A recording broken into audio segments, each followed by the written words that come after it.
Welcome to the Raise Up podcast. I'm Athena and I'm Charlie Grimm. And we are here to just share with you about cool things that we've got going on in Anchorage, Alaska with the businesses, our life, the people that we do community and life with. And we think that it'll be super valuable for those who have an interest in just growing and learning and running an effective business and overcoming challenges. And so thank you for coming and listening to us. And we hope that you join us for every single podcast that we do. So with that being said, Charlie, what is something significant that that you think about when, like, how this whole thing got started between us? Like, we're business partners, we're we have a family together. Like, what's the thing that just kind of like stands out with you when this whole thing started between you and I? Well, I mean, it was 23, almost 24 years ago. So, ooh, that was a long time ago. Looking for that retirement check. So, I mean, it's definitely a challenge. It's definitely, it's got its great high sides and it's got its low sides. You know, we kind of bring home work sometimes, and sometimes work's good to have at home too. It's grown massively. It's grown big. It's a lot of responsibility, but we have some great team members and great people that work with us. So it makes it fun. Yeah, I agree with you. It's how I explain people about my life is it's a lifestyle, and it's a lifestyle that I've got to make the decision on within reason. Of course, we want to serve our customers and we want to do the right thing for our team members, and we want to do what we see as good and right in the community. But it's this idea of I get to choose how I'm spending my time and our family, and this I think one of the things that's really one of the more precious things is that we have more access to our children than maybe some people do because of our choice to homeschool them. And so it's like our family is just this ball of Grimms going on, and we spend a lot of time together. We do. I mean, the kids are great to be at home, and we know they're safe and secure, and they both work in the business too. They both help us at the shop. So it is a family-ran business. So, I mean, it does make it nice. Yeah. And just seeing how they grow within their own little spaces of entrepreneurship. And our daughter works in the HR department. She's driving now. Yeah, she's driving. And our son is more hands-on, working in the detail stuff. And our other son helps us with IT. And yep. It's become quite this like thing that has just grown beyond us. And when I look back when we started, and this whole thing just started because you thought that there could be this better service for limousines. And so maybe you could just like elaborate on that story a little bit. Well, I mean, I think a few of us were somewhat young business professionals, had landscaping, lawn maintenance, painting companies, property management companies, all these different things that we all kind of used to kind of hang out together. And we just realized that it wasn't too safe to go out and have a couple cocktails and drive home. And so we used to make friends with some of the limo companies, and we'd rent them and take them out. And it was kind of fun, and nobody had to worry about drinking and driving and getting taken home, and everybody's car was there, and everybody made it home safe. So we just kind of went on that whole regimen, I would say, and just said, hey, I think we could do this better. They'd be cleaner. They'd be nicer cars. They'd be branded. They would be nice. So I talked Brent into becoming business partners and basically start our own limo company. And we never knew it'd be just into a transportation company. We're just thinking about party buses and limos and that whole Mondro. And we knew everybody in our peers and our groups. And so we kind of just got on from there and just kind of grew from there. And that was in 2000. So now 24 years later, where we're at now, people are where we're at then. I remember going to Vegas and buying our first 2 6-passenger limousines and just a 20-passenger. It wasn't even a party bus then. It wasn't. It was like this, like tick, just tick, a shuttle bus. Tick, yes. Tick. It was. Yes. We nicknamed it Tick Tick. So because the motor ticked. So it was a shuttle bus. Never not ticked. It was a shuttle bus from the day we bought it. And then we just kind of made it nicer interiors and put some lights in it, TV and a stereo system. And that was the party bus. That was back when limo buses weren't as popular then, and they weren't building them as much. And so we made our own kind of. And that was the group party. You could put 20 people on the bus and had a little TV up on the top and stereo systems and lights. And And I remember that drive from Las Vegas to Anchorage. And oh my gosh, the one limo I was driving, the headlights kept flickering off and on. Brent was driving the other limo in front of me, and I was just watching his taillights. And eventually I just was like, all right, well, it is what it is. We're just going to keep going. Well, you and I were in the same car. So, I mean, you were driving, I was driving, and then we had Brent and Scott, and then we had Lance the only one that had a CDL at the time, so he can only drive the bus. And yeah, and you remember there was something going on with the heat on the bus, so he was in full Carhartt gear. Yeah. Well, it was a Las Vegas bus. It was never expected to see 20 below. Yeah, so that was a venture trip coming all the way up the Alaskan. Yeah, and that was like the first of many adventure trips. Yeah, not too fast of it. Yeah, we picked up the 10-passenger. We realized that the 6-passenger wasn't big enough, so within a year we picked up one of the first Tiffany 10-passenger limousines. I think that was like 2001. We did it shortly right after 2000. Yeah, and then the first SUV limousine in the state of Alaska. That was another accomplishment. That was like 2001 or 2002. We decided to get an SUV 4-wheel drive limousine that was a 16-passenger. And you and I drove that back together. Yep. That was right after 9/11. And I remember, oh my gosh, I'm like, we have to stop and see Ground Zero or we're never going to see it. And you're just like, at the very last minute, you're like, well, and you turned. Let's back that train up a little bit. So we get to the place where we're picking it up, and basically this guy has this 2-car garage, and he's checking all the fluids for us, and we're buying this thing, and he owns like a gas station / limo company in Queens, New York. Didn't we buy that on eBay? We bought it on eBay. That's where we used to buy most of our stuff back in the day, because that was the only one that was really hosting limos. I think people thought we were crazy. They're like, you're buying an SUV limo on eBay? Yeah. And we're like, yeah, we're going to try taking the money with us down there and buying it. Yeah. So anyways, I remember us getting it there, and we were looking at that thing, and it was just the way it drove and how long the wheelbase was. We're like, can you just get it on the road so we can just go straight? And I told Athena, I was like, hey, we're just going to keep going straight until I get used to driving this thing. And thank God the gas stations are on the highway, and you just pull off the highway and get right back on the highway. That was not there. And so she was really wanting to see where the 9/11 happened, where the Twin Towers fell. Yeah, I just felt compelled to go pay my respects to that area. Yeah, that was a stressful day. Driving that through New York and through the streets. Narrow alleyways. You know how everybody double stacks and parks their vehicles. I was like, oh my God, this is going to be horrible.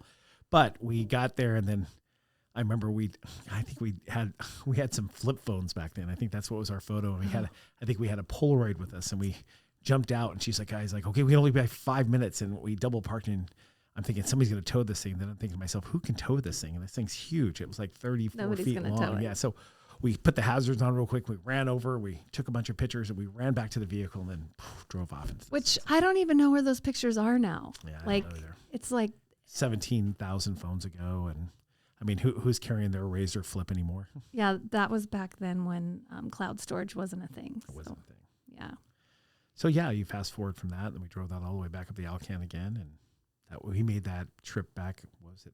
2 days and 23 hours. It was round the clock driving. You know, I don't even remember it feeling like we were just riding the train, and it was like it just felt fine. Because we were 24 years younger. That's true. That's probably true. And Red Bull, I think, just came out, and I think we were just getting our first Red Bulls in us back in the day. I think you're right. Yeah, but I remember when we broke down and had that vehicle, that shop, and you and I fell asleep in the back, and the guy was boom, boom, boom, boom, and we were just sleeping in the back for like 3 hours. He was beating on our door, saying it's fixed. And we're saying, all right, let's get out of here. So. And you remember that limo had the fish tanks in it. So back in the day, if you remember, those fish tanks you could get that were like tubes. They were tubes, and they had little mechanical fishes you would give for kids or something. We thought they'd be so cool until we got back to Alaska and they froze. They broke, and then they cracked. I don't even know why we didn't think about that, but it was like we parked the car outside. Summertime when we bought it, and it wasn't wintertime, and it was springtime. So yeah, those tubes became not a thing anymore. Yeah, that's how the whole limousine market kind of changed in Anchorage, and it really did. I mean, everybody was the traditional town car and everything else like that, and we wanted to do something differently. So it did make a big difference. I mean, and I don't even know why it didn't occur to other people before we came along, because we live in the Arctic. There's a lot of snow. We need 4-wheel drive. it's a thing. Well, and that cost was much more expensive for the SUVs, the bigger limos. So I think that was a factor there too. And how often were they being utilized? So I mean, I think we have that mantra that we in ourselves that we're going to try it. We're going to see if we can make it work, and if it doesn't, then we're going to make it work. And so or we're going to try to figure it out to where it works out in some way. We've kind of had a lot of things like that before. So I mean, it did work out. It was fine. I remember even doing the podcast with Bob Lester on the way up. Oh yeah, well you were on the radio doing a blow by blow of where you guys. I can't remember if that was a Hummer. No, that was the Hummer. That wasn't the was SUV. Hummer, yeah.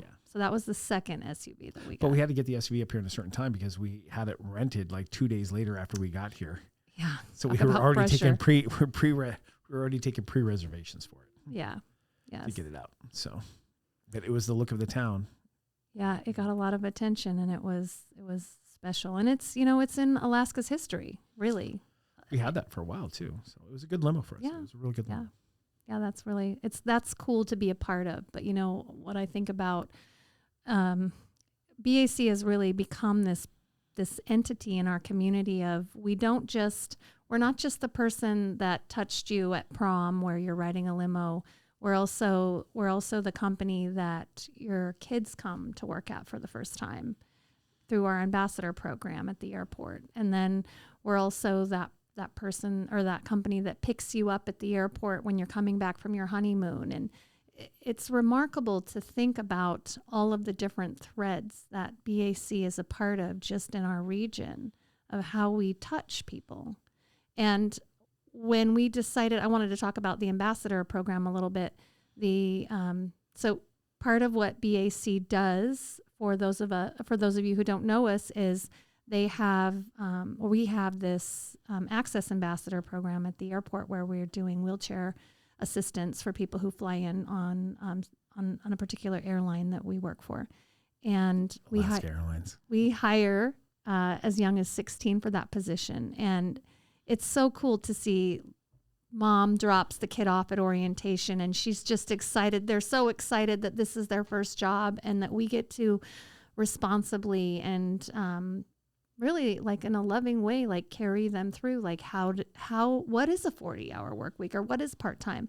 How do you clock in? Like, how do you behave within a code of conduct structure? And what does that look like when you're interacting with the public, and training them on customer service? And well, I think it gives them a lot of respect too, because they're dealing with people that might have some small disability or just need some help. I mean, and it gives them a chance to serve their community and serve people, and then really learn different things in the aspects of people that just might need a little help, and it makes it really nice. And being the airport's so secure, and they have badges, and they have radios, and they have tablets, and they have responsibility of opening doors and getting places. It just gives them a whole new responsibility, not to not get any fast food or any first-timer jobs, but I mean, to have the level of access that they do and be able to interact with adults and people and badge in the door, and then making sure people are doing the correct thing as they're coming in and out too. I mean, they have responsibilities there too. So, I mean, we've had a lot of people comment on how great and how secure they feel because their kids are in a secure facility. The airport's a very secure facility. Yeah. So that makes a big difference too. When I've attended some of those department meetings, and we have that question that we ask the staff in every meeting that we have, it's what's one of the highlights from last week. 100% of the time that in the meetings that I've attended, they're mentioning something about work. And it's not a requirement to tell us something interesting about work. It's just we have a mix in other departments that say, oh, well, I'm looking forward to this, or this happened at my house and it was great. But the ambassadors, it's like you can see into the center of them, and they're just like, I helped this person. And it was great. Well, a lot of those people are very thankful about what we do for them too. I mean, when you look at it, they are needing help getting from point A to point B. And when you have a friendly person, a friendly face, and a person there, and it could be their grandkid, it could be their kid, it could be their nephew, it could be one of anybody else. They really enjoy having that touch contact with them. And when they're very nice and very helpful and take them to the bathroom or go get a bottle of water for them, or even sticking around just to help one of the family members pick them up at the front of the curb, it's always that curb-to-curb service for them. And that's one of the first people they see when they come to Alaska, and it's one of the last people they see when they leave Alaska, because as we're entering or we're bringing them into the jetway bridge, or we're taking them outside the jetway bridge to their plane. We're the first and last people they see, so it can really make their day a little bit better. I mean, it just makes them smiler and has a little bit more human touch to it. And if you're really good and do it, they make really good money in tips too. Yeah. Yeah. That's another piece too. And it's like, I know we have teenagers that live in our home, and I have I have the good fortune of serving in a volunteer position with our daughter. And the absolute best version of her that I have ever seen is when she's serving others. And I have a feeling that we get to see the best version of some of these people that are working at the airport that their parents don't get to see because they're in service to others. And it's like, it just warms my heart to just be feeding that encouragement and fanning that flame of compassion and work ethic and responsibility. I definitely think it's took with them. They definitely have that willingness to help other people. Yes, I would agree with that. You know, one thing that occurred to me is I don't think that everybody knows exactly everything that BAC does in Alaska. So you want to just kind of explain some of our different departments. So as we started with limos. That was our big thing. We had the party bus people, limos, things like that. Then we got into sedans, black cars, started doing more kind of services like that. Then really exploded when we got into the crew contracts and working with the airlines and being very helpful for them. So we maintain about 90% of all the airlines at the airport now, and which is a huge deal. It's making sure the pilots get to and from their airplanes, the flight attendants, making sure they're getting taught. We have training when they come up here for training. We just got an email just the other day about we have pilots who are going to get set it up for getting their new uniforms. So, yeah. I mean, it's a lot of different things. We help pilots get to and from doctor's appointments. So we're a big partner with all of our airlines, and that makes it nice. And then partnering with them other things, how we got into baggage claim delivery. When your bags don't show up on one of the airlines, we come and deliver your bags for you for several different airlines. And makes it nice because if you live in Willow or Peters Creek or something happens and you're missing that bag, you don't have to come all the way back in. So they do a great service in having that out.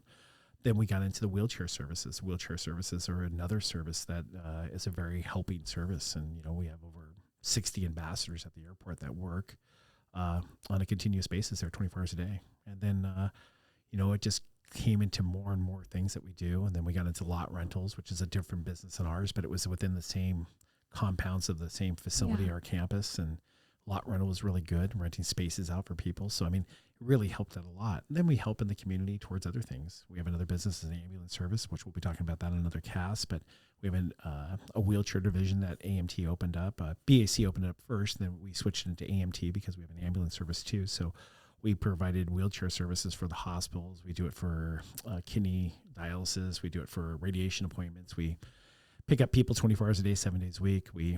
Somebody comes in the hospital and they get transferred when they get brought in from an ambulance or whatever else it might be. We might come pick them up at 2:00 in the morning and take them from the hospital to their home. And BAC had that for quite some time. So it just grew, and we kind of stayed in the same highway, but we just kind of expanded our lanes out a little bit, but we're still going the same direction. That was always important for us. You know, and really a lot of those contracts and things that we decided to do, we were asked, hey, are you willing to like entertain this? Are you guys interested in Yeah. We're kind of having a problem with our wheelchair vendor. Are you thinking about, would you guys ever think about doing wheelchairs? We're having a problem with our baggage people. Would you think about this? I mean, but the same thing I think holds true back when we used to own CNG services. I used to just do lawn maintenance and snow plowing. And all of a sudden one of my vendors came in and goes, do you know any good painters?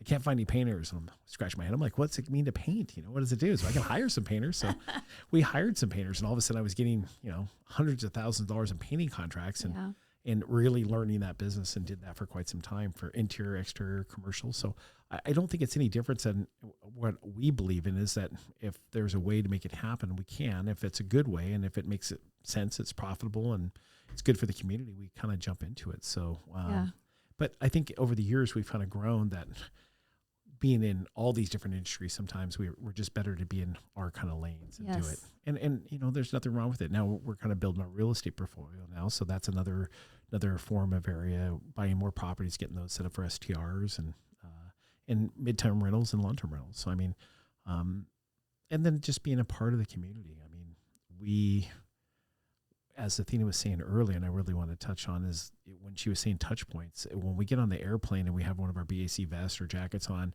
I've had people tell me, "Oh my God, I did prom in your car." And I'm looking at this lady, I'm like, she's like 30, you know, and what year was that? You know, I'm not saying anything bad, but and she's like, "Oh, I was like 18, I went to service, and now my kids, we're doing birthday parties special this," because we used to have this birthday party special. We still do it. You get, if you buy 3 hours more, you get pizza, ice cream. We use Tasty Freeze and Moose's 2 Pizza and just add balloons and have sparkling cider in there. So there's always this element, and they remembered how cool it was when they did it. So now we have second generations doing it. We even had some third generation where we had some people that were now 20 years ago had kids, and their kids are having kids, and now they're picking them up from the hospital in a limo, or last day of school or something like that. So it's interesting to hear the generations now that are into this. I don't feel that old. Like, I don't feel that We're old, not- but we're I not. I know that that's happening, and like If that. anybody knows where the Fountain of Youth is, please send me the email and let me know where that's at.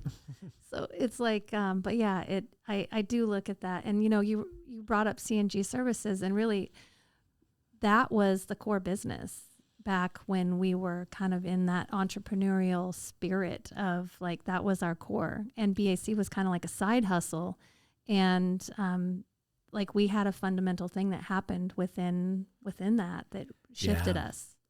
So as you guys know how much snow we're getting now, there were snow dump sites. And if you didn't have a snow dump site, you couldn't really handle a lot of these big contracts. So we ended up losing one of our bigger contracts for it, which was like $1.5 million in revenue, which was a lot of money back in, 15 years ago. And It's a lot of money. 17 years ago. It's still a lot of money, but I mean, it was just devastating. So, I do admit that Athena said, "Hey, we keep working our way to the bottom." Everything was the lowest bid. Well, I'll take the lowest bid. And we were kind of into this, well, what can we do differently? And we had BAC for a few years, and it was just getting itself off the ground. And, it had momentum. I think our first year we did right 80 or 90,000. We only had 2 limos and a small little bus and very low advertising. That's when the yellow pages were big. That's when we were all putting yellow page ads, $1,000 a month. You're like, $1,000. But, it really took off. And then second year, I think we did over 200,000 or 300,000. Then we just bought more limos, buses. Then we bought the Hummer. That was the first one to bring the Hummer up. And then all of a sudden, 5 years later, we're up to $500,000, $750,000. And we're like, well, this is taking off. And so Athena is just like, why are we messing around with the plowing? It takes so many people. Everybody's just waiting for work, Why don't we stick to more of just building BAC? And I just really thought about it. I thought, this is a great idea, and really jumped into the tourism market and jumped into corporate. Corporate is really where we're biggest at right now. Tourism is second, but corporate's one of our biggest accounts of just working with our partners. And it was just a great move. It was not a lot of people were doing it as much, and we didn't have to race our way to the bottom. We could be competitive. It was we found good deals on vehicles, and we just kind of grew that market and just kept growing it. And we got that magic phone call one night. I remember I was sick as a dog and had World Airways. They're not even with us around anymore. And World Airways calls me up in the middle of the night at 3:00 in the morning and says, "Hey, are you guys do crew transportation?" I'm like, we've looked at it, but it just didn't seem like it paid I enough. can still picture you walking out of the bathroom on that phone call. Oh, I wasn't even in the bathroom. I was on the recliner in the couch at our house up Casey. And I remember getting that phone call. It was like 3 a.m. I'm like, "Well, how much do you pay and to do transport?" She goes, "Well, how much do you charge me?" I'm like, "Well, I don't know. Why don't you just let me know what you're asking for, what you're doing?" And she kind of gave me a rough idea. And I'm like, "Yeah, we can work for that." And I was like, when do you need somebody to start? And she's like, can you pick up people tonight? And I'm like, "Tonight?" Wow. So a con, which we would have thought was just a one-time use or a couple times use or whatever else, turned into a full contract. And thank God we got that one first, because that was the most difficult contract ever. In record, like history of the company, that was the most challenging client to navigate. And it wasn't that the people were difficult. It was the way their system was built that we had to do. Like, you remember We that, did all the legwork. the They'd tell us, decoder that they would send us, like, oh my gosh. Or then they'd send us a trip that says, "Hey, you got to pick up at Elmendorf to go pick up somebody at Elmendorf." And we go to Elmendorf, and I was like, "Well, hey, where's the crew we're dropping off?" And they're like, "Oh, there's no crews to drop off." And I'm like, "Well, we're picking up the crew. What's it going to happen with the plane?" And she's like, "Well, I don't know. We don't have any of that information, but just go pick up the crew." And then I'm scratching my head. I'm thinking, man, we have an outbound crew. We have an inbound crew. The inbound should have an outbound. And then like an hour before there, "Hey, we got a crew that needs to go to outbound." I'm like, oh. We'd be like, "Okay, can we work through this puzzle? Can we get it all there?" But it turned out great. And then once we picked them up and then other airlines noticed, then it really just came there. Then partnering up with Swissport and Pegasus and all the different airlines. And the airport was great to work with. They were really excited about having a new vendor out there. And, we were really looking on punctuality. We were looking at cleanness of vehicles. We were looking at uniforms We were for the coming from employees. that like black car chauffeured mindset where that's not where crew transportation lived at the time. No, they were always just using whatever ground helder was using. So that was a big thing for us to have uniformed and people and our vehicles looking really nice and buffed out and cleaned out. And that's always been kind of our staple. Yes, I would agree with you on that. And, so I remember when we made that shift, it was we'd already stepped off the cliff of entrepreneurship when we decided that we were going to go into business for ourselves. And, the mobile ad trucks too. Oh, we've done a lot of things, but one of the things that we're really known for is these like different revenue streams within our life and our businesses. In our industry. I mean, everybody, when we go to a show, everybody asks, how do you guys get in these different industries? Because I think a lot of people get so stuck that we're a black car agency, and and there's been some disruptors in our system that just doesn't make black car just as affordable as much as it used to be. Now there's other ways for people to do different modes of transportation. So we have to be inventive. We have to re-look at it all the time and saying, how can we be to that next level? And I think that's where we've kind of shined, is that we weren't scared to jump into something and try it and see if it worked and see if it stuck. That's why throw it on the wall and see if it sticks. Yeah. And I think that has been a mantra of ours, is we're not carrying forward with a spirit of fear. Like there's really, I'm known for saying often that we're just going to run the experiment and see what happens. I don't see anything that's going to harm us, really. That's her life. That's what she says with everything. Yeah, well, it's fun. It's fun. We're on the guinea pig cage once in a while. It's fun. It really is. And but so it's worked out for us. It has. It has definitely tried it. Having the space before our storage company, we had all this open lot, and people are saying, "Hey, can I park something there?" And I'm like, "Oh, sure." And I'd have a few friends, and I'd park in boats, and our buddy Adam left a boat there for a year and a half, and then all this other stuff. And then all of a sudden people are like, "Hey, can I rent a space from you?" I'm like, "Whoa, bingo." And then I was like, "All right." And then all of a sudden we had 260 clients within a couple of years of people parking their stuff on our Connexes, all these different things. And we thought, hey, this is really great. So then all of a sudden Just Store It came up. We just had a company called Just Store It, and we started storing people's stuff and putting it there. And that was a whole nother revenue stream that we didn't realize, Well, and something that I think that has rang true for us is that we understand this sustainable business model in general. And so it's applicable to all of these other things that we're involved in now. We know what we have to be in the green. We know what it is to be profitable. We know what it is to be able to have employees with us that are helping us fill in those gaps so that we can get out ahead and do these other things that are also going to bring in new ideas. Well, it's like the secret sauce. We have the 85 percentile there, and we just got to learn the other 15% of how that works and how we can make it and improve it. A lot of people have things, but they're technology not good. They're not this. We have the secret sauce. I call it the 85 percentile of what we know what's going on and how to run the business. We just got to sometimes learn that part as the wheelchairs and doing SSRs and doing the rental contracts. And, it always evolves. All of a sudden then we have numbers, then we have lines, then we have tags, then we have tags to put in the windows. It's always just like, how can we make it better? Yeah. Yeah. And I think that's really our intention was good.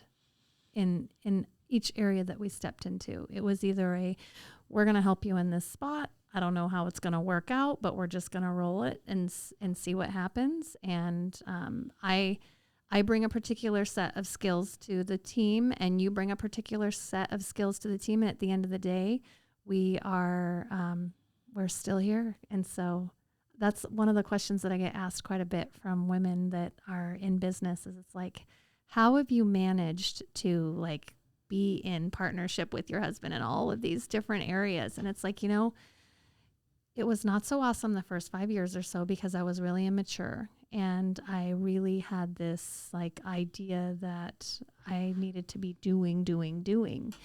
And at this stage in the game, it's really more about, I get the pleasure of seeing you in almost every light. And I have a responsibility to manage that well.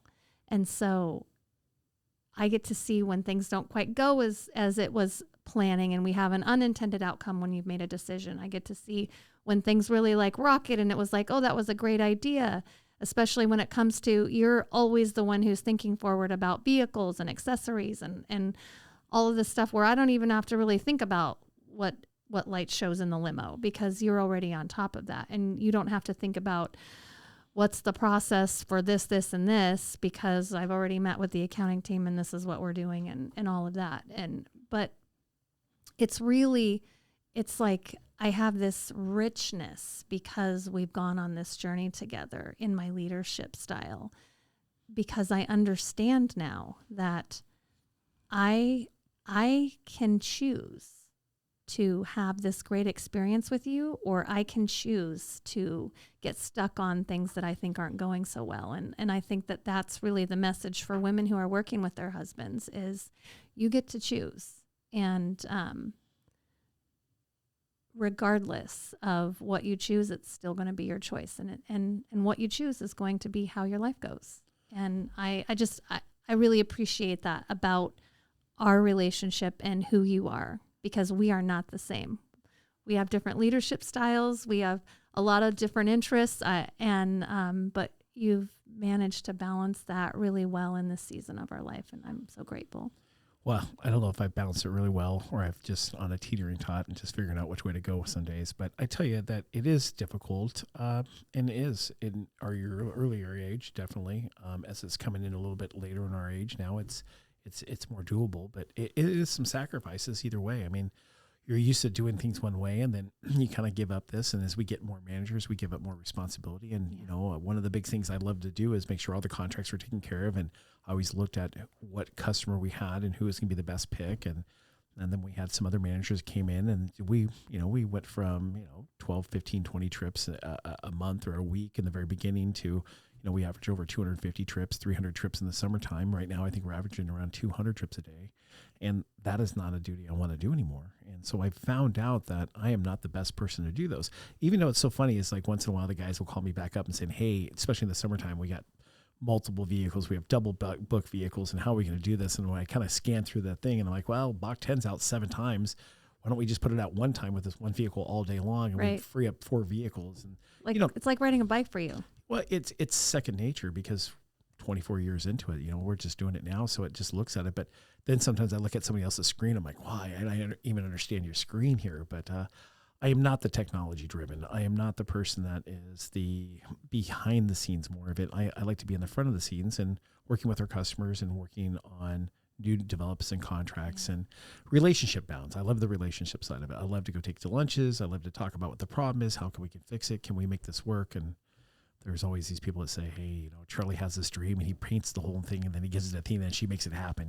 She just really comes down to the point where the nuts and bolts get tightened up on her side. She's the one that cinches down everything. She's the one that has a process for everything. She's the one that does all this stuff. And then I kind of just ride that coattail on that side and just say, okay, well, that's great, because I am not that person. I don't even have an office at our new building. I mean, I don't really have an office either. We don't need an office. I mean, everything can be done on a laptop or our phones, or our phone can run NASA. I mean, it's just so crazy these days and what the technology's done. So we make sure that our other managers have offices there, and we can jump into one of our war rooms, or we can run one of our conference rooms, or we have several of those. So we can work pretty much remotely anyway. And we like to travel. So, I mean, that makes it really, really nice. And especially with our kids being in homeschool, we're able to travel more. So we're able to go see places. We're getting ready to go to Vegas here in a couple hours. We're going to be leaving for Vegas for the show. And so it makes it convenient that we can do that. And we're lucky that we have relatives and friends and family here that help watch kids and our dogs. And so we're pretty blessed. We're blessed. Yeah, we are. So, well, with that, we're going to leave you with, we're blessed. We hope you're having blessings in your life and your day goes awesome. And thank you for listening to us, and catch us. This is going to be fun. We're going to be talking about all kinds of crazy things. What's our main goals? What do we live by? Raise up. And what is raise up?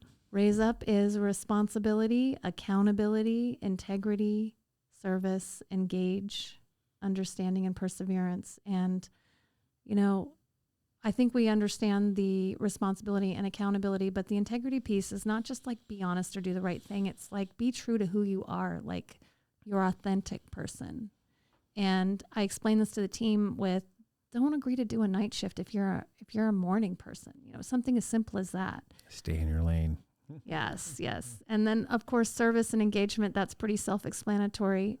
But kind of this idea of seeking to understand. Like, we've never solved a problem that we didn't first stop and try to understand what was going on and what the goal was.